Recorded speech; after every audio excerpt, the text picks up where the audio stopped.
Bienvenue dans Smart Bourse, votre émission quotidienne pour rester à l'écoute des marchés sur Bismart for Change. Chaque jour à 17h si vous nous suivez en direct, à la télévision, via vos box, émission que vous retrouvez en replay chaque soir sur bismart.fr ou encore à l'heure qu'il vous plaira en podcast sur l'ensemble de vos plateformes préférées. Au sommaire de cette édition ce soir, les marchés qui attendent la décision de la Fed. Nous sommes à 24 heures de ce rendez-vous historique en matière de politique monétaire puisque la Fed va entamer un cycle de baisse de taux. De quelle manière? C'est toute la question et nous continuerons d'en discuter avec nos invités de Planète Marché dans un instant. La Fed et les marchés qui ont pu prendre connaissance de quelques dernières données dures en provenance de l'économie américaine avant cette décision et notamment l'idée que le consommateur américain, s'il a peut-être un peu réduit la voilure, continue de tenir. On a eu une petite progression des ventes au détail sur le mois passé et un chiffre du mois précédent qui a été révisé en légère hausse. Vous aurez le détail de tous ces chiffres dans un instant avec Pauline Gratel. La production industrielle américaine était également publiée aujourd'hui. Du côté des marchés, c'est une attente positive, on va le dire comme ça, avec un CAC 40 qui tourne autour des 7500 points. Le dollar a continué de s'affaiblir un petit peu contre différentes devises. Et puis on voit sur les marchés obligataires, là aussi, l'idée d'une repentification et d'une pente désormais légèrement positive sur la courbe américaine entre le 2 ans et le 10 ans, avec un 2 ans américain qui est au plus bas dans l'attente de la décision de la Fed.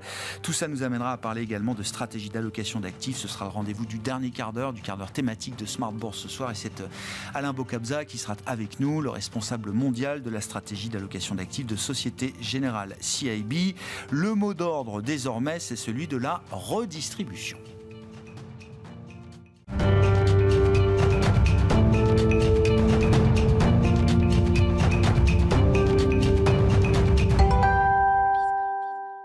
Tendance, mon ami, chaque soir nous retrouvons Pauline Gratel en ouverture de Smart Bourse qui nous apporte les infos clés du jour sur les marchés. Bonsoir Pauline. Bonsoir. Le CAC est repassé au-delà des 7500 points au cours de cette séance, gagnant à certains moments jusqu'à près de 1%. Et c'est la première fois en 2 semaines que la Bourse de Paris repasse ce seuil.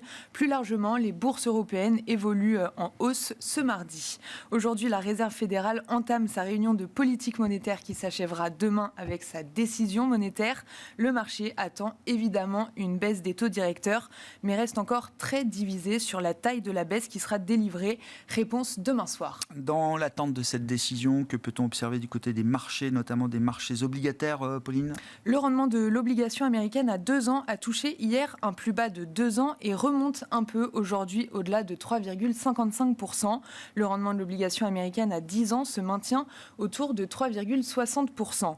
À noter sur les marchés mondiaux, la bourse de Tokyo est pénalisée par la force du yen et le Nikkei clôture en recul de plus de 1% aujourd'hui après être resté fermé hier pour un jour férié. Du côté des statistiques économiques, on notera que le moral des investisseurs allemands s'est particulièrement dégradé au mois de septembre. L'indice ZOO allemand du mois de septembre dégringole à 3,6, inférieur de plus de 15 points à celui du mois d'août et très en dessous également du consensus. Et puis côté américain, je le disais, 2 données dures publiées aujourd'hui, les ventes au détail et la production industrielle. Pour le mois d'août, les ventes au détail augmentent de 0,1% sur un mois, alors qu'elles étaient attendues en léger repli. Le chiffre du mois précédent a par ailleurs été révisé en hausse à plus 1,1%.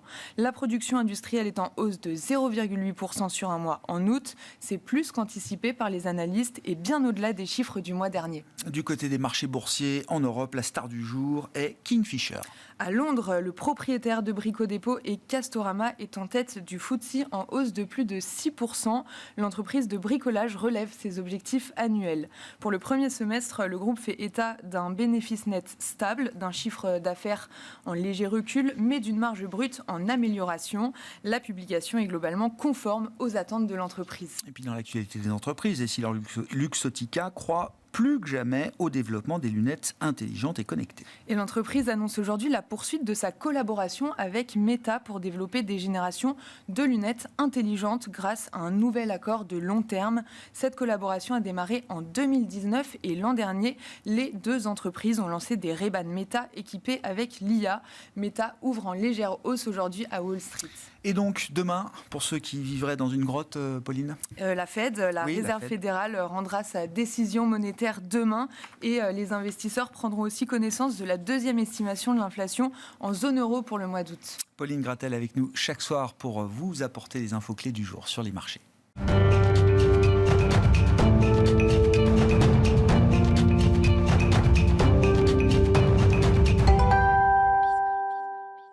Trois invités avec nous chaque soir pour décrypter les mouvements de la planète marché. Hervé Amourda est avec nous ce soir, économiste chez ProBTP Finance. Vous êtes membre également du think tank BSI Economics. Bonsoir Hervé. Bonsoir Grégoire. Merci d'être avec nous. Benoît Vesco nous accompagne également. Bonsoir Benoît. Bonsoir Grégoire. Président de Delubac Asset Management et Nicolas Gottsman qui complète ce tour de table. Bonsoir Nicolas. Bonsoir. Ravi de vous retrouver. Vous êtes responsable de la macro à la financière de la Cité. Donc, le cycle de baisse de taux devant nous avec l'entrée en jeu de la Fed demain soir. À 24 heures de cette décision, avec tous les éléments d'information qu'on a pu encore avoir ces derniers jours, Nicolas, qu'est-ce que vous entrevoyez ? Alors, sur la décision de demain soir, mais si j'élargis un petit peu le sujet, il y a bien sûr la question du timing, la question de la taille de la baisse de taux de demain et des prochaines, il y a la question du rythme qui se pose également, et la question de savoir jusqu'où ce voyage nous amène, quelle est la destination finale. Comment est-ce que vous comprenez la manière dont la Fed s'embarque dans ce voyage-là ?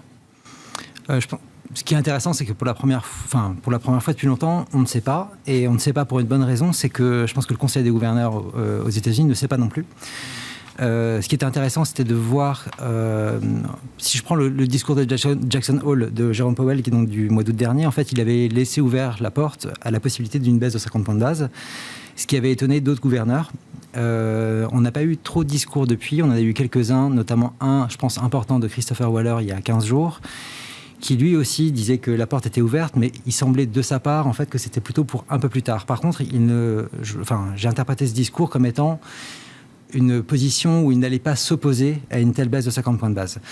Ensuite, le marché s'est lui calqué sur plutôt une baisse de 25 points de base, et on a eu la BCE jeudi dernier, et juste après la BCE, un peu par hasard, on a la publication par le Wall Street Journal d'un article de Nick Timiraos, qui est connu pour ses liens avec certains membres de la Fed, et notamment avec Powell, qui laisse entendre que le 50 points de base a peut-être le vent en poupe.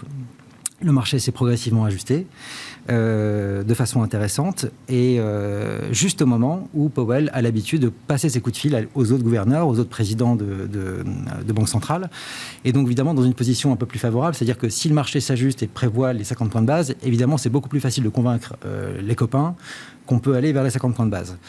On a eu un nouvel article qui a été publié aujourd'hui par la même personne qui dit effectivement qu'en gros, je pense qu'ils ont une problématique. Il doit y avoir des tensions en interne. Il y a une possibilité d'un vote dissident demain d'un membre du board. Alors, ce qui serait intéressant, c'est que un vote dissident dans le board, il y a cette personne. La dernière fois que c'est arrivé, c'est en 2005. Mais la dernière fois que c'est arrivé avec une volonté d'être plus strict que la décision rendue majoritaire, ça date de 1994. Donc, celui qui va s'opposer à ça prend le risque de se mettre en position d'être le premier depuis 30 ans à se mettre en position en porte-à-faux. On parle bien du cœur, hein. C'est pas les gouverneurs de banques centrales régionales, c'est le board, c'est le comité de direction, c'est le directoire, pour reprendre le terme utilisé à la Banque Centrale Européenne. Et vous dites, de ce point de vue-là, le cœur du réacteur a toujours été très homogène sur la prise de décision depuis plus de 10 ans. Voilà, et il a toujours été très important pour Powell de créer cette unité. D'accord. Il y a le consensus dans le consensus. C'est ça. Et ensuite, quand on regarde le profil des gouverneurs, alors on peut se dire qui sont ceux qui pourraient être dissidents. Alors je pense que le candidat naturel, c'est Michelle Bowman, qui est pas le membre le plus important, mais qui a une voix un peu plus hawkish que le reste. Je pense que si c'est elle, ils iront. Et elle fera éventuellement son vote dissident parce qu'elle n'est justement pas suffisamment importante. Par contre, si c'est Chris Waller... Dur de le mettre en minorité. C'est très difficile de le mettre en minorité. Il est, à mon avis, trop important. Ouais. Et donc là, ça m'étonnerait beaucoup plus. Donc je pense que c'est très près. Par contre, je pense que Powell, sa volonté est d'aller à 50. Et c'est là où ça devient intéressant, parce que si jamais il n'arrive pas à aller à 50, c'est qu'il ne tient pas son board et qu'il n'arrive pas à convaincre la majorité. Et donc ça, je pense que c'est important ensuite pour la suite, c'est de savoir si le président actuel est en capacité justement de diriger son board un peu à la Draghi. Et en fait, ce qu'il vient de nous faire, c'est un peu un coup à la Draghi, c'est-à-dire d'annoncer en avance ce qu'il veut faire, ce qui rendait les fous, les hawks de la BCE à l'époque. Parce qu'en fait, quand le marché s'aligne, vous êtes obligé de suivre. Et de refaire le même coup ici, et éventuellement de voir sa capacité d'influence sur le reste du board. Et je pense que c'est aussi ça qui se joue demain. comment on communique, comment la Fed communiquerait demain autour d'une éventuelle baisse de 50 points de base. Je crois que c'est Mary Daly aussi qui l'évoquait en disant, bon, 25-50, le vrai problème avec les 50, c'est comment on communique. Parce que c'est vrai que c'est assez inhabituel, c'est rare que la Fed débute un cycle de recalibration, en l'occurrence, avec un pas de 50 BP, ou en tout cas, on a vu des pas de 50 BP pour démarrer dans des situations qui étaient des situations peut-être un peu plus adverses que ce que connaît l'économie américaine aujourd'hui. Le précédent, on avait des taux qui étaient équivalents, c'était 2007, voilà. Avec une baisse de taux de 50 points de base en août 2007, et ensuite, on sait ce qui s'est passé, forcément, ce n'est pas la meilleure période. Ensuite, pour la communication, je pense qu'il y a moyen de faire une baisse de 50 tout en étant assez tranquille sur ce qui se passe aujourd'hui dans l'économie américaine. Vous avez aujourd'hui des projections de la Fed qui sont pour la fin de l'année à 2,1% de croissance. Vu les chiffres qu'on a aujourd'hui, les projections, on peut peut-être passer à 2,1, 2,3. Sur l'inflation, on a des projections sur le PCE Core, donc l'inflation cœur aux États-Unis qui sont de 2,8. Même chose, vu ce qu'on a comme profil aujourd'hui d'inflation, on pourrait peut-être passer à 2,7. Donc vous pouvez baisser votre niveau d'inflation, monter votre niveau de croissance, de montrer que vous n'avez pas spécialement d'inquiétude. Par contre, vous dites que vous avez aujourd'hui un niveau de chômage qui est à 4,2%, qui correspond exactement à l'estimation du taux de chômage structurel qu'on a aujourd'hui aux États-Unis. Et que selon la dernière revue de stratégie politique monétaire qu'on a eue aux États-Unis, qui disait qu'en gros, on ne tolérera pas de shortfalls, de baisse du taux d'emploi, et ben du coup, vous passez dans un système de fonction de réaction différente de la part de la Fed, et vous pouvez dire, en fait, nous, on rigole pas trop avec la croissance différente. Oui.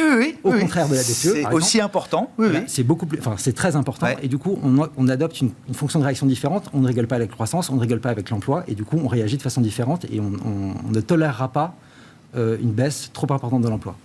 Bon, Hervé, en tant qu'économiste, qu'est-ce que vous attendez de cette réunion de demain ? Comment vous réfléchissez au débat, alors qu'il peut paraître un peu, je ne sais pas, un peu obsessionnel d'ailleurs, même sur le 25 ou 50, mais comme je le disais, le timing est important, le rythme est important, la taille des baisses de taux est importante, et la destination finale aussi est importante. Quand on s'engage dans un cycle, quand on est une banque centrale comme la Fed, on doit avoir, j'imagine, et j'en suis sûr, toutes ces réflexions en tête avant de démarrer, quoi.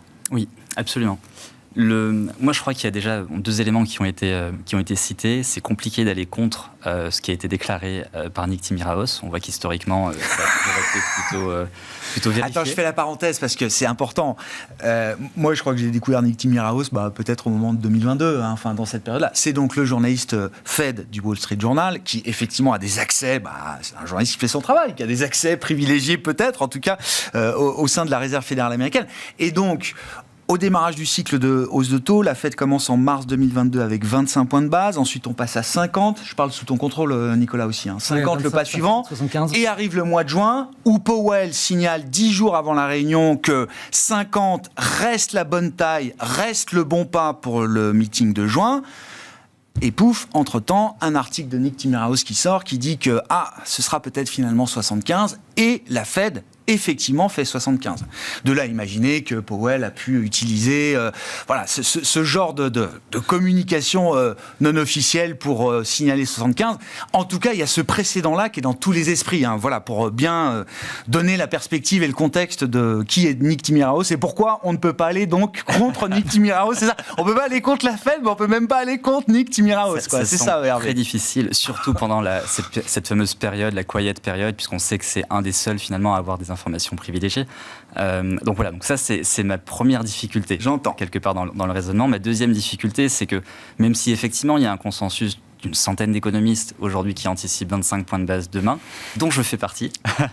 je ne vais pas me dédouaner à 24 heures du résultat, mais j'ai la pression. On a la pression des marchés financiers. Aujourd'hui, quand on est banquier central, il vaut mieux satisfaire les marchés financiers que satisfaire les économistes. Si on déçoit les économistes, a priori, ça se Ils s'en remettront. C'est ça. On a l'habitude. Ils ont l'habitude. Quand on déçoit le marché, surtout sur une réunion aussi importante, parce que c'est le début, c'est le déclenchement de la baisse des taux, un banquier central, à la fin de ce meeting, à la sortie du meeting, il a envie de se connecter, d'aller voir les marchés, de voir des taux qui baissent, des actions qui montent.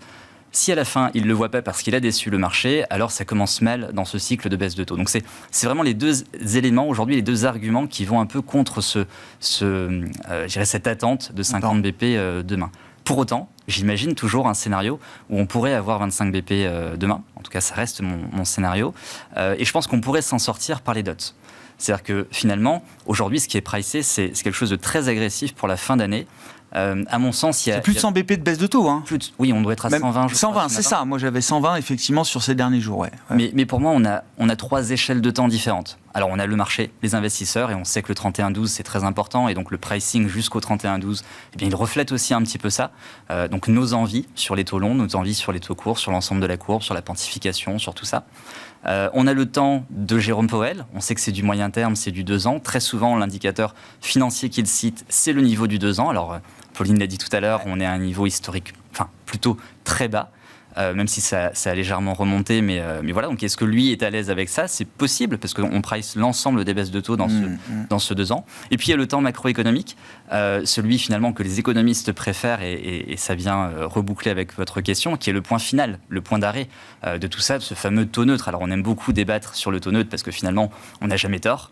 C'est un des rares débats, finalement, où on peut chacun avoir une opinion. Tout le monde peut avoir raison, oui. Exactement. Et quelque part, on le saura peut-être jamais, parce que pour l'atteindre, eh bien, il faut se rendre compte de quelque chose sur le cycle. Il y a tellement d'autres éléments qui jouent sur le cycle que simplement ce différentiel de taux, que finalement, voilà, on pourrait tous avoir raison. Quand on a dit ça, il y a plusieurs estimations sur ce taux neutre. Alors nous, personnellement, on est plutôt autour de 3,1 sur le taux neutre nominal, donc qui est voilà, autour de 1,1 en taux réel. La Fed est à 2,75 si on considère que son taux de long terme, c'est le taux neutre. Alors théoriquement, on sait qu'il y a des petites subtilités, mais globalement, voilà, on pourrait se situer là. Ça veut dire que le chemin est long. Et quand le chemin est aussi long, eh bien, il faut commencer tôt, et il faut commencer peut-être aussi de façon régulière, en pilotage automatique, et sans créer beaucoup d'incertitudes. Et là, vous dites, on est à un stade où la Fed est encore dans le bon tempo, justement, pas trop en retard, pour se permettre, avec ce long voyage devant nous, de commencer à un rythme de 25. Alors, c'est pas tout à fait ça. Parce que nous, initialement, si on revient en janvier, on anticipait 4 baisses de taux pour cette année, en mai, en juin, septembre et décembre. Voilà. Pourquoi en mai? Parce qu'on s'est dit que finalement, la Fed a l'habitude de donner le là, et ça paraissait un petit peu étonnant qu'elle attende autant, d'autant que c'est l'économie où finalement la désinflation est la plus certaine de tous les pays avancés. Et donc on s'est dit, finalement, elle n'a pas de raison de douter. Autant la BCE, on comprenait, la Fed, on comprenait un peu moins. Bon, ça ne s'est pas fait. Pour autant, c'est pas neutre de faire 25 BP ou 50 BP, vous l'avez dit. 50 BP, c'est dans des situations de crise. Donc ça annonce historiquement, un message. Ça annonce un message et une grande inquiétude aussi pour les marchés. Alors, pour faire 50 BP, et ça a été dit avant, il va falloir communiquer fortement. Et pour moi, c'est un exercice qui est extrêmement difficile.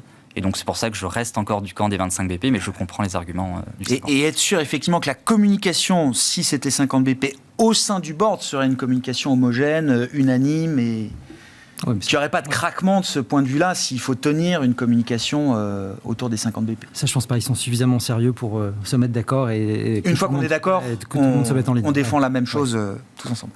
Qu'est-ce que ça vous inspire tout ça, Benoît, quand on gère notamment des actifs, des portefeuilles d'investissement, et comment vous regardez ce débat? Alors, 25-50, mais encore une fois, au-delà de ça, c'est le cycle de baisse de taux qui a commencé déjà pour pas mal de banques centrales, et qui est rejoint par la Réserve fédérale américaine demain soir. C'est vrai que dans le principe, la bonne nouvelle, c'est qu'on aborde enfin ce cycle de baisse des taux directeurs aux États-Unis. Rappelez-vous, fin 2023-2024, on l'attendait très vite, dès le début de l'année 2024. On pensait que c'était le pivot. Hein. Oui. Oui. Et on est en septembre, on parle de la première baisse. Donc il y a des décalages entre ce qu'anticipe le marché. Alors, encore une fois, je pense que effectivement, à 24 heures, on est plutôt bon sur le 50 points de base. Mais entre ce qu'anticipe le marché dans son scénario à moyen terme et la réalité, il peut y avoir des écarts énormes.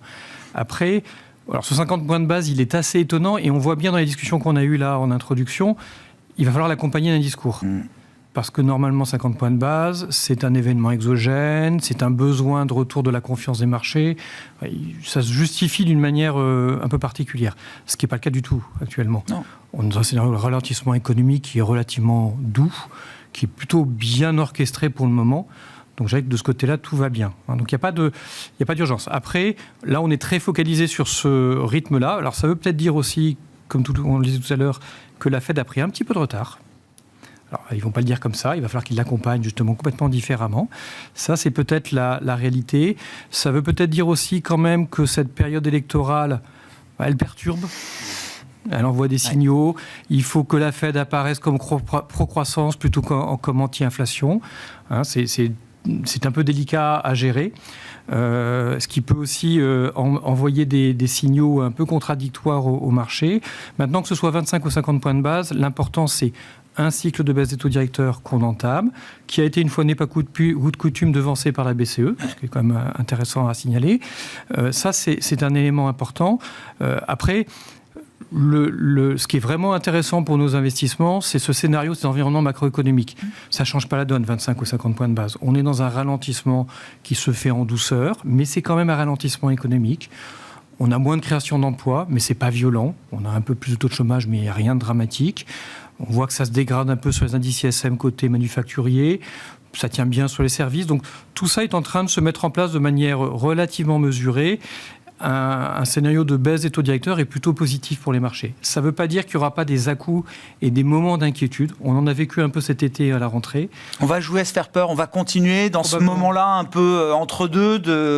Le marché peut facilement continuer de jouer à se faire peur sur quelques indicateurs ou quelques données. Exactement, et même paradoxalement, on se fait, quelque part on se réjouit de ce 50 points de base en amont.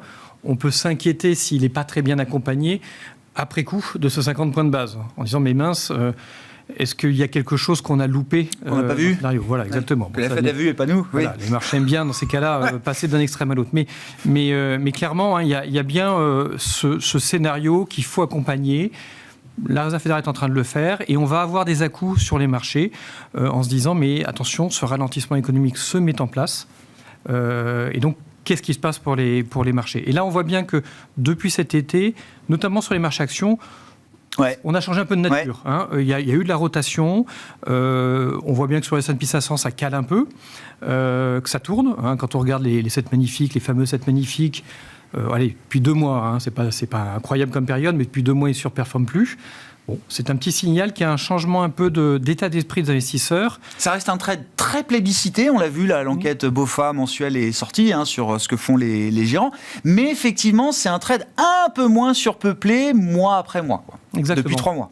Voilà, depuis 3 mois. Court, mais ça montre bien quand même un changement de nature du côté des investisseurs qui comprennent bien que l'environnement économique a un peu évolué. Qu'il est moins favorable à des valeurs pro-croissance, qu'il faut être peut-être un petit peu plus défensif. Et donc ces portefeuilles-là, ils ont déjà commencé à tourner.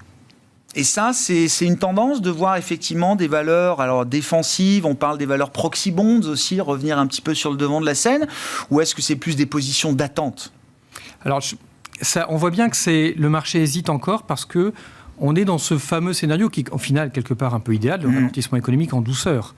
Et comme il est idéal, un chemin possible, voilà, et comme il est idéal et qu'il est un peu théorique et rarement expérimenté, on va hésiter et on va se dire mais est-ce que ce scénario il n'est pas trop idéal et par moments on va avoir des accès de baisse et d'inquiétude. Ce sera pour nous à notre sens des moments à capter parce qu'on a toujours ce sentiment qu'on rentre dans un nouveau cycle de croissance qui va être orchestré par cette baisse de taux directeur, qui va se mettre en place ensuite au cours des trimestres. Et ce nouveau cycle, il faut commencer à prendre des positions très progressivement, mais dès maintenant.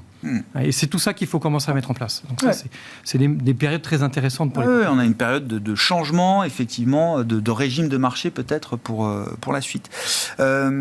Qu'est-ce que ça change que la Fed entre en jeu, Nicolas et puis Hervé, alors qu'effectivement la BCE a pu y aller dès le mois de juin. Je crois que la Banque du Canada a déjà fait 3 baisses de taux consécutives. La Banque d'Angleterre, on verra si elle passe son tour ce mois-ci, mais elle a déjà délivré 25 points de base, etc. Qu'est-ce que ça va changer au cycle global de baisse de taux qui s'est déjà amorcé? De voir la Fed rentrer dans le jeu, potentiellement avec un 50 points de base. Je garde cette option aussi. Je pense que c'est pour moi absolument essentiel. En fait, on a quand même, si je regarde l'emploi privé américain, on est en rythme, en moyenne sur les 3 derniers mois, on est à 96 000 créations. On sait que le break-even, le niveau de création d'emplois qu'il est nécessaire d'avoir pour pouvoir absorber l'augmentation de la population active, c'est en ce moment entre 150 et 170 aux États-Unis. Donc on est en dessous. Donc là, on est en train de créer du chômage si la Fed ne fait rien. Si la Fed ne fait rien et si elle poursuit cela. Donc là, on a un risque, d'autant plus qu'à partir du moment où le chômage commence à déraper, généralement, ça a tendance à déraper assez vite. Donc là, je pense qu'il y a vraiment effectivement une gestion du risque qui doit être importante et de prendre un peu de précaution en baissant de 50 me semble quelque chose qu'aurait une bonne décision à prendre. C'est une assurance qui ne coûte pas grand-chose. Ça coûte même rien du tout. Ça coûte même rien du tout. Si je regarde les règles de Taylor, aujourd'hui, on est à 3,80 en termes de prescription des taux d'intérêt, donc on est largement au-dessus. C'est-à-dire qu'ils peuvent baisser de 50 en étant encore restrictifs, donc il n'y a pas de problème de ça. Mais si je regarde l'économie mondiale, en fait, j'ai l'Europe, j'ai pas de demande en Europe. Je regarde la Chine, il n'y a pas de demande, on est quasiment en déflation en Chine. Le seul relais de la croissance mondiale aujourd'hui, c'est le consommateur américain, c'est-à-dire l'employé américain. Si on commence à perdre de l'emploi là-dessus, on n'a plus rien.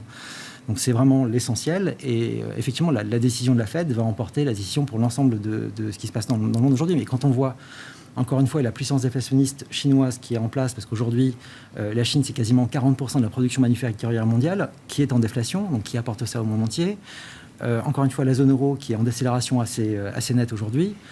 On voit que le pétrole, on a perdu 10% sur un mois. Ce n'est pas des signes qui sont absolument merveilleux et que je pense que même cette situation-là, ce contexte géopolitique-là, devrait même pousser la Fed à agir. Et vous ajoutez ça au risque que vous avez aujourd'hui sur l'emploi, je pense qu'effectivement, il est temps de réagir.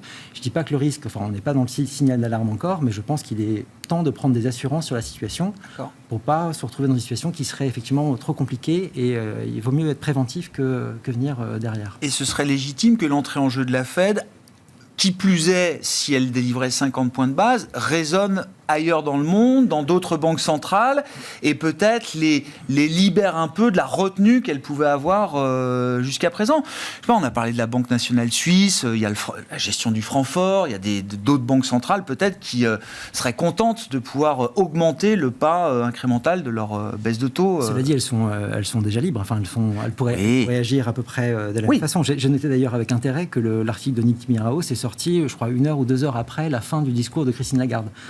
Et comme si, en fait, la Fed ne voulait pas déranger la BCE qui faisait leur truc à 25. Et voilà. Enfin, après, on a suivi. Dans la hausse des taux, quand la Fed a dit que c'était 50, tout le monde s'est calé sur 50. Bon, après, on était à 75, etc. Mais elle a quand même donné le tempo aussi de ce point de vue-là.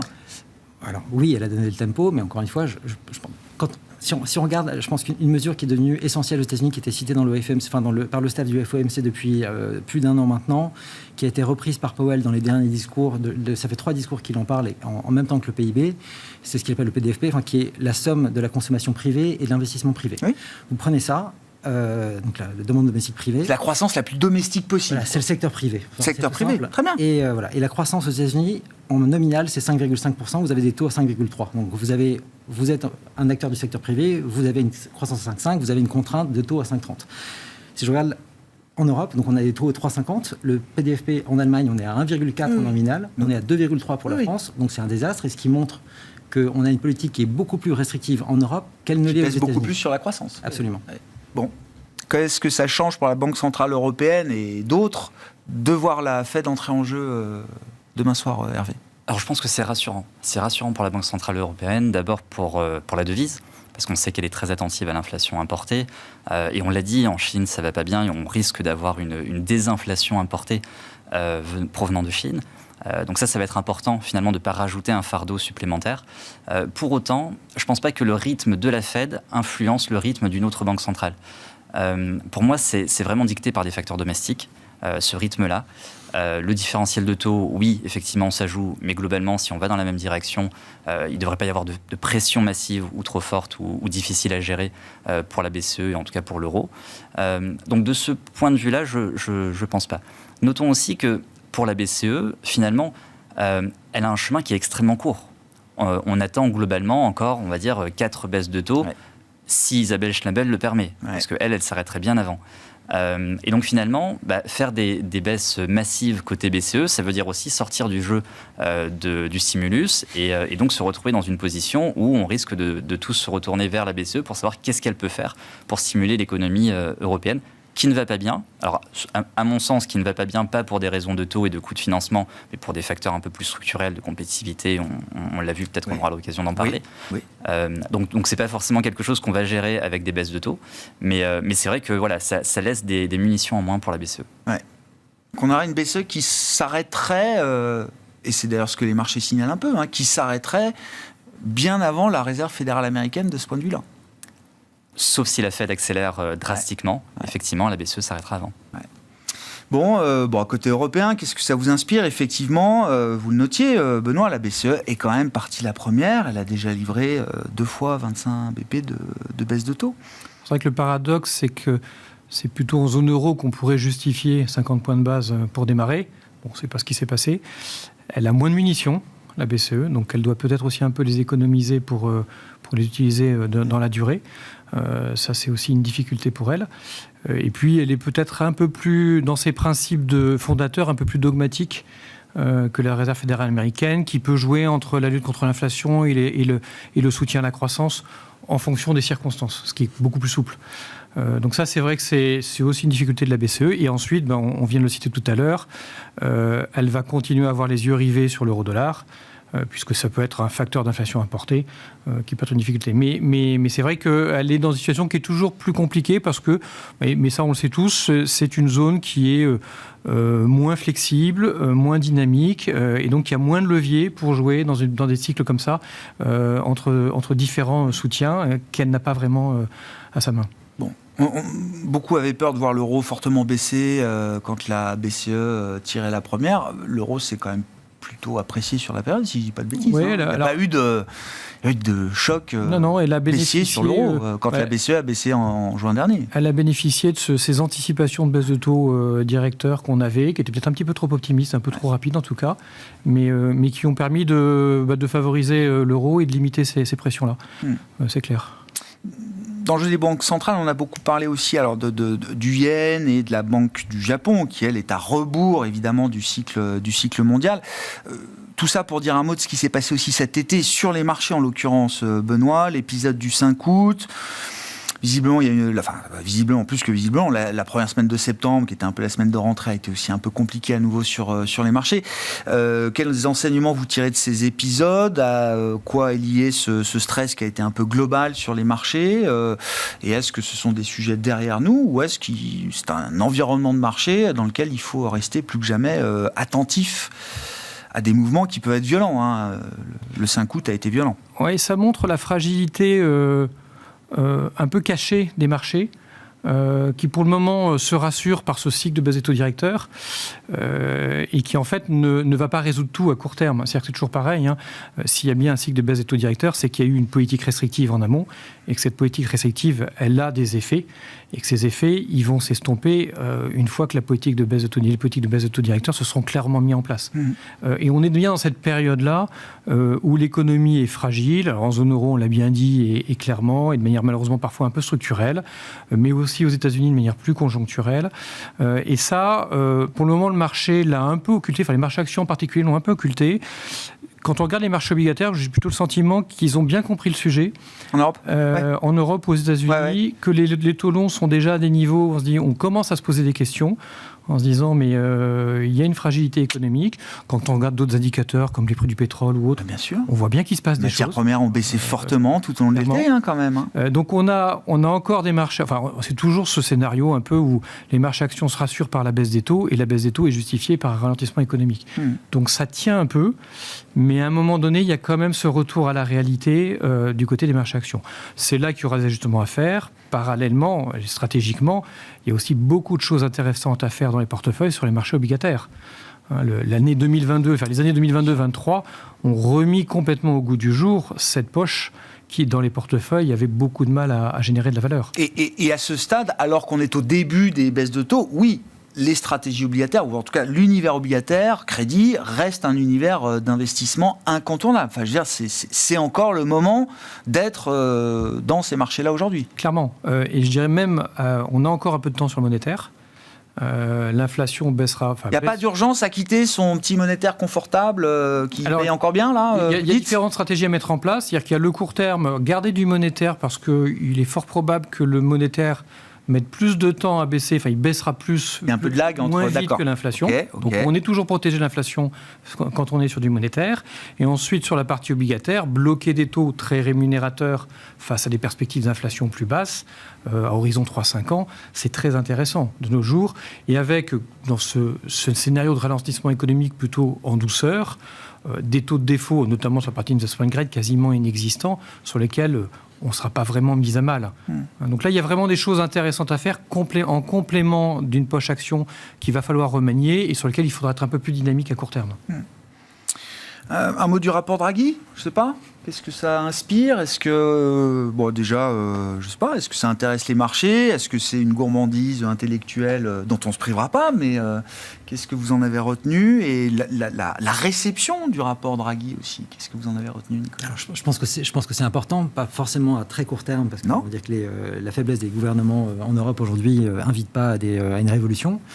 Mais cela dit, c'est important que ce soit déjà que ce soit lui, parce que Draghi, c'est quand même l'homme qui, quand il est arrivé en 2011, alors déjà, c'était pas sûr que ce soit lui, c'était Axel Weber qui était candidat en 2011, donc il nous a évité le fait que ce soit Axel Weber à la tête de la BCE. Quand il est arrivé, 2 mois avant, on a eu la démission de Jürgen Stark, c'est-à-dire qu'on a eu Les Allemands quittaient la BCE à l'époque. Les Allemands quittaient la BCE, furieux qu'un Italien puisse prendre la tête de la Banque centrale.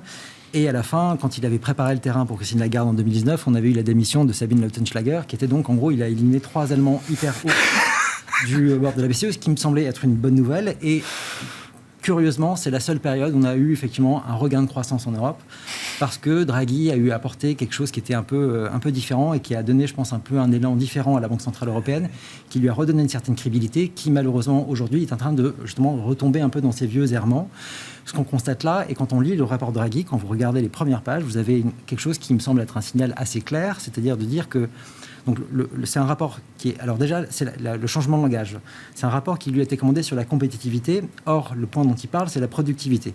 La compétitivité, c'est une notion très européenne. C'est pas quelque chose qu'on utilise trop aux États-Unis. On parle beaucoup plus de productivité. C'est pas baisser absolument les salaires. Enfin, que ce soit... En gros, je veux pas être compétitif parce que je suis pas cher, mais je suis compétitif parce que je vais être meilleur. Il y a une connotation négative pour vous dans la manière dont on emploie compétitivité au sens européen du terme. Exactement. C'est en gros, on va baisser les salaires, il faut pas monter les salaires, ce genre de choses, et on va être moins cher que les autres. Prix, oui, d'accord. Et productivité, c'est je veux de l'innovation. C'est la compétitivité à l'allemande, ok.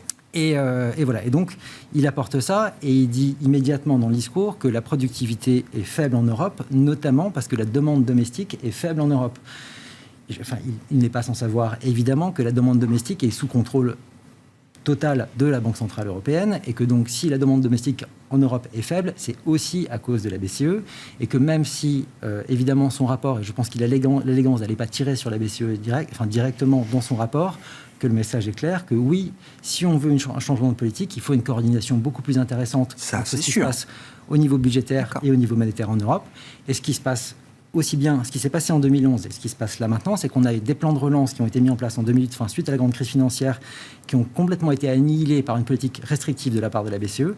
Et là, même chose, c'est-à-dire qu'on a eu des plans de relance, le NGU, qui étaient très importants, dont les résultats macroéconomiques ont totalement été annihilés par la politique de la BCE. Là, aujourd'hui, on n'a plus les effets. Par contre, on n'a pas eu les fruits de ce qu'on a injecté dans l'économie à travers les fonds européens. Ça prend du temps aussi. Tous les fonds, d'ailleurs, n'ont pas été dépensés et déboursés aujourd'hui, les effets Nicolas. macroéconomiques, on pouvait... Évidemment, encore heureux, il en reste encore un peu. Oui. Enfin, il en reste même encore un peu. Oui, un peu beaucoup. Mais la politique qui a été menée a brisé, effectivement, les effets macroéconomiques que ça aurait pu avoir. Et donc, le résultat final de ça, c'est qu'on n'a pas les effets. Par contre, on conserve la dette. Et donc, c'est là où on a vraiment un problème important, c'est que le manque de coordination budgétaire et monétaire européenne fait qu'on accroît sans cesse la dette, sans avoir le bénéfice de la croissance, et que pour cela, il faut une coordination meilleure et que la BCE se mette au pas des intérêts économiques du continent européen. D'ailleurs, où est-ce qu'on en est de la soutenabilité de nos dettes publiques en Europe ? Hervé, vous travaillez là-dessus. Alors, je ne sais pas, vous pouvez nous expliquer un petit peu la manière dont vous avez essayé de mesurer la solidité ou la vulnérabilité plutôt des dettes publiques en zone euro pour les 20 pays de la zone euro. Vous avez essayé d'ailleurs d'extraire votre modèle des contextes politiques que peuvent traverser chacun des pays de la zone euro. Absolument. On a construit un outil de scoring. Et l'objectif, en tout cas l'ambition, c'était d'avoir une note par pays un petit peu décorrélée de la notation des agences parce qu'on sait qu'il y a un biais politique. Ouais. On sait qu'il y a un biais aussi pour les grands pays. On a tendance à être un peu plus sympathique vis-à-vis des grands pays. Il y a une garantie implicite de quelque chose politique qui fait que la note peut être un peu déformée au final. Très clairement. En tout cas, très clairement. Dans notre outil, ça apparaît vraiment très clairement. Vous avez complètement objectivé tout ça. Exactement. Pour chaque indicateur et pour chaque pays, on n'a pas de traitement de faveur, on a exactement le même traitement égal Les notes ensuite sont pondérées, donc là évidemment c'est notre jugement, mais c'est notre jugement selon la théorie économique. C'est pas notre jugement selon l'histoire de la zone euro ou pour favoriser tel et tel pays. Alors effectivement, donc c'est un indicateur de vulnérabilité. Il y a plusieurs piliers de conjoncture économique, de finances publiques, secteur extérieur, secteur privé, et également des critères ESG qui sont aujourd'hui de plus en plus importants. Et quand on mêle tout ça, quand on prend ces 400 indicateurs, le constat est pas alarmant, mais il est assez triste. C'est que la France est avant-dernière sur les 20 pays de la zone euro. Alors, je dis pas alarmant parce qu'en fait, elle est... Donc on mesure la vulnérabilité, je rappelle, c'est la vulnérabilité de la dette publique française qui est la plus élevée, si je puis dire, ou quasiment la plus élevée parmi les 20 pays de la zone euro. C'est ça. Alors, pas particulièrement la plus élevée, mais en tout cas, on sait que le service de la dette est le plus difficile, on sait que la croissance potentielle va être relativement faible, on sait que la productivité en France aussi est un fardeau, on sait que le commerce extérieur ne nous aide pas, on est encore un des rares pays aujourd'hui à avoir un déficit de notre balance commerciale, alors que l'Espagne et l'Italie, heureusement pour eux, ont un surplus et malheureusement pour la comparaison avec nous. Et donc voilà, on prend tous ces éléments-là et on se rend compte qu'effectivement... Alors, je disais que ce n'est pas alarmant parce que la France est, je dirais, continuellement à ce niveau-là de vulnérabilité. Il n'y a pas eu un choc. Il n'y a rien de nouveau, quoi. C'est ça. D'accord, ok. Mais c'est quand même une bonne nouvelle, entre guillemets, puisque la crise du Covid ou la crise que l'on a vue en 2022 aurait pu aggraver les choses. Et ce n'est pas le cas. On voit que c'est resté relativement résilient. Alors, ça reste très mauvais, mais c'est résilient. Donc, sans éléments déclencheurs, finalement, ça peut tenir. Voilà. Maintenant, des éléments déclencheurs, eh bien, on en voit. On en voit qui se profilent déjà dès cet automne. On est en procédure de déficit excessif, ce qui veut dire que dans le cadre des nouvelles règles, il va falloir proposer un plan de réforme de moyen terme. Alors, cette année, exceptionnellement, la Commission a voulu aligner un petit peu les dates et donc on aura jusqu'au 15 octobre, alors qu'initialement ça devait être à vendredi. Mais on aura jusqu'au 15 octobre pour soumettre ce plan en même temps que les drafts des budgets pour l'année prochaine. Donc on pourra faire à peu près le même exercice si on y arrive. Et ensuite, on aura des recommandations de la Commission européenne sur les ajustements. Les ajustements, a priori, c'est plutôt 0,5% d'ajustement de déficit structurel. Avec, cette année, encore une fois, une faveur faite par la Commission européenne de 2025 à 2027, où on ne prend pas en compte la charge des intérêts, parce que les taux d'intérêt sont montés. Alors, ne se reflètent pas totalement dans le service de la dette, parce qu'on a une duration moyenne entre 6 et 8 ans, donc ça met du temps à se diffuser. Mais globalement, voilà, donc ça reste quand même plutôt favorable. Bon, évidemment, c'est pas parce que le contexte est favorable qu'on va malgré tout réussir et qu'on va proposer quelque chose de viable. Mais en tout cas, ça pourrait écarter ou retarder un petit peu cet effet. Et l'autre élément favorable de ces nouvelles règles, c'est que maintenant, on a un horizon pour l'ajustement. On a 4 ans et 7 ans si on fait des réformes structurelles et si on montre un petit peu patte blanche. Donc globalement, ce temps-là peut être intéressant et c'est un temps qui effectivement échappe un petit peu plus aux politiques, qui est finalement notre grande faiblesse actuellement, conjoncturellement. Bon, sacrée tâche quand même pour le futur gouvernement qui arrive. Qu'est-ce que ça vous inspire, Benoît, pour conclure là-dessus ? Sur la situation française, effectivement, Michel Barnier et les marchés, on a assez vite refermé la parenthèse, puisque, les marchés attendent effectivement l'heure de vérité budgétaire, les décisions qui seront jugées par les marchés sont encore devant nous. Mais sur la nomination de Michel Barnier, ça n'a pas été un événement de marché, ni dans un sens ni dans l'autre. Alors on l'a pas vraiment refermé, c'est-à-dire qu'on l'a mise de côté pour le moment. La hausse des spreads est toujours là, c'est-à-dire que le spread a déjà décalé depuis les législatives. Donc il y a bien ce risque politique qui est intégré. Il ne s'est pas augmenté, c'est-à-dire que pour le moment, on est plutôt dans une logique de dire on attend, on sait que ce risque-là existe, mais qu'il est probablement reporté dans le temps. Mais il y a bien eu une dégradation du spread. Donc c'est quand même un premier signal. Et après, c'est pour rejoindre ces scorings qui ont pu être faits sur les États, ça montre bien qu'on est quand même plus facilement que d'autres pays à la merci d'un mouvement à un moment donné d'inquiétude des marchés, justifié ou pas, mais qui mettrait une pression plus forte. Ce qui n'est jamais très sympathique, parce que quand c'est les marchés qui fixent les règles, là ça devient plus brutal. Et on n'a plus le temps et on n'a plus la maîtrise. Donc il faut rester très vigilant. On a gagné probablement, peut-être jusqu'aux élections présidentielles ou d'autres, les élections législatives, on va voir. Mais on a gagné un petit peu de temps, ça c'est une première nouvelle plutôt positive. On n'a pas effacé ce risque politique.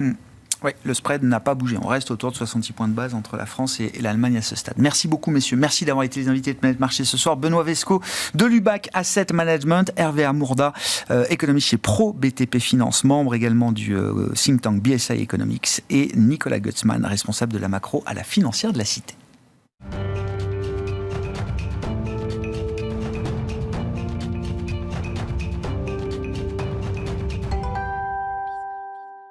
Le dernier quart d'heure de Smart Bourse, chaque soir, c'est le quart d'heure thématique. Le thème ce soir, c'est celui de la stratégie d'allocation d'actifs dans un monde de cycle de baisse de taux qui est en train de prendre forme devant nous. On va sortir un peu du débat 25 ou 50 points de base pour la Fed. On est à 24 heures, je le précise, de la décision historique de la Réserve fédérale américaine demain, donc le 18 septembre. Prenons un peu de hauteur et un peu d'avance d'ailleurs sur ce qui va se jouer demain soir du côté de la Fed. C'est Alain Bocobza qui est avec nous en plateau, responsable de la stratégie d'allocation d'actifs de Société Générale CIB. Bonsoir Alain. Bonsoir Grégoire. Merci beaucoup d'être là. Il y a peut-être 3 dimensions d'analyse qui permettent de comprendre un petit peu les enjeux de marché devant nous. Ce qui se passe du côté des politiques monétaires, je viens d'en donner un exemple avec la Fed demain soir, mais il n'y a pas que la Réserve fédérale américaine et il y a un cycle devant nous. Qu'est-ce qu'on peut en dire ? Ce qui se passe du côté des politiques fiscales et budgétaires, les anglo-saxons utilisent le terme fiscal, nous on appelle ça des politiques budgétaires, avec la notion de fiscalité bien sûr. Là aussi, terrain un peu mouvant. Et puis il y a l'enjeu aussi des politiques de long terme, structurelles. L'exemple ou la boussole du moment en Europe étant le rapport remis par Mario Draghi, par exemple. Qu'est-ce que vous analysez à travers ces 3 dimensions aujourd'hui, Alain, et comment est-ce que ça se traduit dans les enjeux de marché devant nous ? Sur la première dimension, ça va être la fête aux banques centrales, puisque finalement toutes les banques centrales, y compris la BCE qui avait commencé en juin, mais qui s'était mis en mode pause, en attendant la Fed. Donc la Fed va bouger demain. Et toutes les banques centrales du monde, dans les pays développés, les pays émergents, à la notable exception du Japon, vont accompagner la Fed dans un long mouvement de baisse des taux courts. Il est probable que la Réserve fédérale fasse plus de baisse des taux qu'ailleurs. Et ça, c'est un élément discriminant dans ce qui a déjà commencé, mais qui peut se poursuivre, qui est la baisse du dollar. En parallèle, si on se dit que la Banque du Japon a commencé à resserrer sa politique monétaire, elle a commencé à monter ses taux courts, les salaires, la croissance des salaires accélère très fortement, ils vont devoir continuer. Donc l'écart de taux qui permettait d'être à découvert sur le yen, avec l'accident qu'on a connu plus 10% sur le yen en quelques heures début août, incite à penser que la yen va continuer à monter fortement et plus que l'euro. Ça, c'est le premier point. Ouais. C'est compliqué d'imaginer, dans un monde où il n'y a pas de récession, il y a un ralentissement économique aux États-Unis, mais on est loin de la récession pour le moment, que ça provoque des dégâts majeurs dans les marchés. Il peut y avoir des réallocations, mais ce n'est pas des dégâts majeurs. Deuxièmement, aux États-Unis, les 2 grands partis, au-delà du nom des candidats ou de la candidate, sont des gros dépensiers. Et l'état des finances publiques américaines, de la dette publique, n'autorise pas plus qu'en Europe, beaucoup d'excès. Sinon, ça pourrait terminer comme un moment dit Liz Truss. On a connu pendant quelques dizaines de jours un accident au moment où Mme Truss a pris les rênes du Royaume-Uni. Ça peut se terminer comme ça. J'espère qu'ils sont au courant l'un comme l'autre. Donc là-dessus, on est autour de 5% de déficit aux États-Unis. C'est une norme. Je ne pense pas qu'on ira beaucoup s'éloigner de ça dans les 2-3 ans qui viennent post-élection. Il y a une limite quand même, vous dites, même si on ne voit pas, et on est en pleine campagne électorale, dans le discours des candidats ou de la candidate, de volonté marquée de consolidation budgétaire, vous dites qu'il y a un principe de réalité qui s'imposera aux dirigeants qui font face à des situations budgétaires un peu hors normes. Pour 2 raisons. La première, c'est que les quantités de dettes ont beaucoup augmenté sur les dernières décennies. Et les accidents après Lehman, pendant la pandémie, ça a coûté très cher aux finances publiques. Donc les ratios de dette sur PIB ont beaucoup monté. Ils sont souvent à 3 chiffres, au-delà de 100%. Ouais. Donc ça laisse moins de place. Et deuxièmement, et presque surtout, on a connu un très long moment pendant lesquelles les banques centrales étaient à taux zéro, et en plus elles injectaient, et les injections des banques centrales, ce qu'on appelait le quantitative easing, c'était l'utilisation du bilan des banques centrales pour acheter des obligations d'État à l'émission partout, sauf en Europe, on achetait sur le secondaire, mais de toutes les façons, ça revenait au même. Donc il y avait des achats, tout ce qui était émis par les États était acheté par la Banque centrale. Le monde, il a bien changé, où les banques centrales sont plutôt soit neutres, soit à vendre, restrictives. Ouais. Donc là, il y a un enjeu, c'est le fait que Liz Truss, quand elle est arrivée au Royaume-Uni, elle avait mis 2,3% de dépenses en plus de ce qu'il y avait avant. Non financé, oui, c'est ça, oui. Non financé, sans aucune ambition de financer correctement ça. Ça s'est mal passé. C'est un drapeau rouge pour tous ceux qui auraient envie d'aller dans cette direction, qu'ils soient en Europe, qu'ils soient aux États-Unis ou ailleurs. Il y a des limites à ce que les marchés obligataires sont capables d'encaisser à l'émission sans justification. Donc ça, c'est les politiques fiscales. On est plutôt à bout de souffle sur les quantités. Maintenant, d'imaginer de la restriction, c'est compliqué, parce qu'il y a des énormes besoins. Il y a un nouvel élément qui apparaît à l'horizon. Compte tenu des élections qu'on vient de vivre en Allemagne, on parle beaucoup des incertitudes liées à la politique française, mais en Allemagne, il y a eu des élections. Oui. Il y a des élections en septembre 2025 au Parlement allemand, élection pendant laquelle il est probable que, suite à cette élection, la règle d'or en Allemagne soit remise en cause, c'est-à-dire que l'Allemagne avance sur des dépenses structurelles pour se réinventer. Ça, c'est une conviction forte. Ça marche dans les deux sens. Les pays qui ont aujourd'hui des déficits hors normes vont devoir se confronter à une réalité et un principe de réalité, mais des pays, et il y en a, vous avez cité l'Allemagne, à dessein, des pays qui sont peut-être en sous-investissement, en sous-dépenses. C'est pas peut-être. Certainement. Là aussi, il y a un principe de réalité qui devra, à un moment, se matérialiser.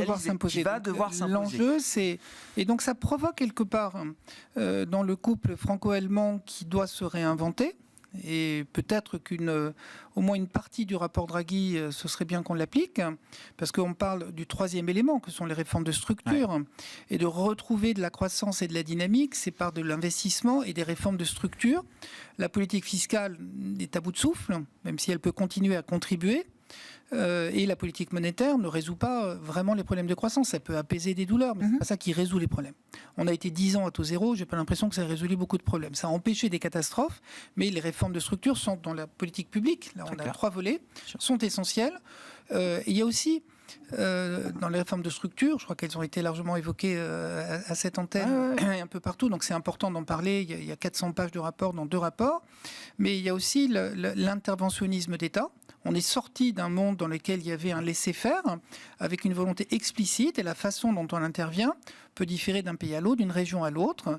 Donc la quantité de régulation, c'est un des débats qu'a lancé M. Draghi dans son rapport. Ouais. Est-ce que l'Europe, finalement, à vouloir tout réguler, ne bride pas sa croissance inutilement ? Est-ce que toutes les régulations qui existent ont leur utilité au total ? Avec des effets secondaires parfois plus néfastes que ce qu'on veut réguler. Et il y a un débat entre Trump et Harris. Sur le degré, là aussi, de régulation qu'on va imposer. Le degré partant de beaucoup plus bas. Voilà, donc on parle des réformes de structure, mais aussi, donc ça ravive la croissance, mais aussi la quantité optimale, ni trop peu, ni pas assez. C'est un peu comme le boucle d'or. Donc, il y a un travail à faire. Et c'est une des idées que lance Mario Draghi dans son rapport. C'est est-ce qu'on pourrait réfléchir collectivement sur la quantité totale de régulation pour débrider un peu la croissance et pouvoir investir et prendre des risques dans les industries de demain. Donc ça, en allocation d'actifs, c'est très important, parce qu'une zone dans laquelle on est très bridé fait moins de croissance. Donc l'Europe, en tant que telle, sur les marchés d'actions, par exemple, est une zone merveilleuse en ce moment, parce qu'il y a plein de rendements. Il y a des valeurs plutôt matures. Ouais. C'est un peu plus compliqué sur les valeurs de croissance, dont le luxe, qui sont à avoir des avertissements sur les profits. Donc ça commence. Donc là, il faut s'en écarter au moins temporairement. Et il y a beaucoup de valeurs de rendement qui performent bien en ce moment, dans un contexte de baisse des taux. C'est une économie mature, donc il y a des valeurs de rendement et ça m'intéresse. Ouais. Donc voilà. Donc si on cherche des valeurs de rendement, l'Europe reste effectivement une zone d'investissement prioritaire de ce point de vue-là. Ah oui, parce qu'on a des beaux rendements dits sécurisés. C'est important quand on fait le ratio du dividende sur le cours de bourse, ce qu'on appelle le rendement. Il faut que le cours de bourse, il est celui observé du jour, mais le dividende, il n'est pas nécessairement sécurisé. Parfois, les valeurs ont des gros rendements parce que le dividende va être coupé. Donc ça, il faut éviter. Donc c'est les rendements sécurisés. Il y en a pas mal en Europe. Les marges des entreprises sont élevées. Donc c'est un regard qu'on apporte, qui est un peu nouveau dans le panorama après tant d'années où ce sont les valeurs de croissance qui ont eu le dessus dans ce qu'il fallait avoir dans les portefeuilles sur la partie action. Et donc là, on est en train de migrer, c'est la réallocation, vers un peu le reste du marché, dont une partie offre des rendements sécurisés. Ouais. C'est ce que vous appelez, c'est effectivement réallocation, redistribution. L'idée étant... Alors j'imagine, l'idée n'étant pas de déserter les actifs américains ou en dollars, mais de se dire que peut-être que ces actifs sont très largement détenus, suffisamment détenus aujourd'hui, et qu'il y a d'autres actifs ailleurs dans le monde, les valeurs de rendement en Europe par exemple, qui méritent de l'attention aujourd'hui. C'est ça, on est à ce point d'inflexion, peut-être qu'on l'a passé même déjà dans vos recommandations. On l'a déjà passé. On l'a déjà passé. On l'a déjà passé parce qu'on a déjà de la réallocation à l'extérieur des valeurs de croissance. Au plus haut qu'on avait courant juin-juillet, les grandes valeurs de technologie au sens large représentaient à peu près la moitié de la capitalisation des actions américaines, qui elles-mêmes représentent 70% des actions mondiales. Ça fait un peu beaucoup. Donc c'est pas qu'elles sont pas belles, il y a des valeurs de technologie extraordinaires, mais peut-être qu'à côté, il y a des ratios entre la qualité, les rendements et le prix. L'évaluation qui sont en relatif plus attrayants et plus sécurisés. Donc c'est ça la redistribution qui est en cours. Il y avait peut-être trop de concentration, une autre façon d'exprimer trop de concentration sur un petit nombre de très belles valeurs. Et ce qu'on appelle les belles valeurs, pour être un peu moins, pas trop technique volontairement, il y a des moments où elles performent bien, il y a d'autres moments où elles performent un peu moins bien. Elles resteront belles. Mais dans une phase de ralentissement où les taux vont baisser, vous dites, c'est moins ces valeurs-là qu'il faut privilégier que d'autres, par exemple. Oui. C'est pas trop lié au ralentissement. D'accord. C'est surtout lié au fait que dans le relatif, il y avait un taux de détention des belles valeurs extraordinairement fort. C'est ce qu'on appelait il y a quelques mois la concentration des marchés. Au plus haut en juillet, les 15% qu'on avait fait depuis le début de l'année jusqu'en juillet sur le S&P 500, l'indice action américain, 40% de ça, presque la moitié, c'était dû à Nvidia. Une extrême concentration. Donc là, ça se redistribue. C'est un phénomène qui est mondial. Et c'est une tendance, c'est vraiment quelque chose sur lequel on peut s'appuyer aujourd'hui pour quelques temps au moins, dans une vision de marché, dans un horizon de marché, Alain. Moins d'actifs américains, vous l'avez évoqué en début d'entretien, mais c'est aussi la perspective d'un dollar qui pourrait continuer de s'affaiblir. Dans le jeu des devises, qu'est-ce qu'on a envie d'avoir si il faut avoir un peu moins de dollars aujourd'hui ? Alors, un peu ou beaucoup, en tout cas, sur toutes les métriques d'évaluation, le dollar est abominablement cher. Mais ça faisait 5 ans qu'il était cher, et il y a 4 ans, il était plus cher, et 3 ans, il était... Donc, l'évaluation est un outil de repère, mais en aucune façon en market timing. Donc là, le momentum a commencé, le dollar a commencé à baisser un peu contre l'euro, beaucoup plus contre le yen. Les devises émergentes se tiennent mieux. Donc là, on a commencé la réallocation en provenance du dollar. Donc l'exceptionnalisme où il fallait avoir du dollar depuis 10 ans, des actions américaines, du Nasdaq depuis 10 ans, des taux parce qu'il y avait plus de rendement aux États-Unis qu'ailleurs. C'était l'exceptionnalisme américain en termes de stratégie d'investissement. Ça, c'est terminé. Il y a des fissures, je dirais, là-dedans, qui commencent par le dollar américain. Donc ça, c'est la rélocation par les marchés d'échange. Il y a une deuxième fissure par des avertissements sur la profit, sur l'une ou l'autre des grandes technologies à tour de rôle. Donc là, c'est plus je gagne à tous les coups. Et donc ça, c'est important. Il y a eu des profit warnings sur les grandes valeurs de croissance qui sont cotées parfois en Europe. Donc ça, c'est un phénomène de nécessaire réallocation. Et ça pénètre la psychologie des marchés, parce qu'on a été tellement habitué, comme vous dites, à cet exceptionnalisme, que ce soit américain ou des grandes valeurs de luxe, etc. Une fois, 2 fois. Après, la psychologie, quand même, est un peu abîmée ensuite. Mais oui, mais on fait bien la distinction entre le fait que la croissance américaine reste au-dessus de celle du monde. Tout le monde décélère, mais eux, ils restent au-dessus du lot. Mais il y a une synchronisation des politiques monétaires. Donc l'Europe ne démérite pas dans son meilleur comportement des marchés de taux d'intérêt. Ça, c'est important. Comme le Royaume-Uni, par ailleurs. Les régimes d'inflation sont plus contrôlés. Donc ça permet des ouvertures de détente monétaire qui a des vertus sur le reste de tous les actifs.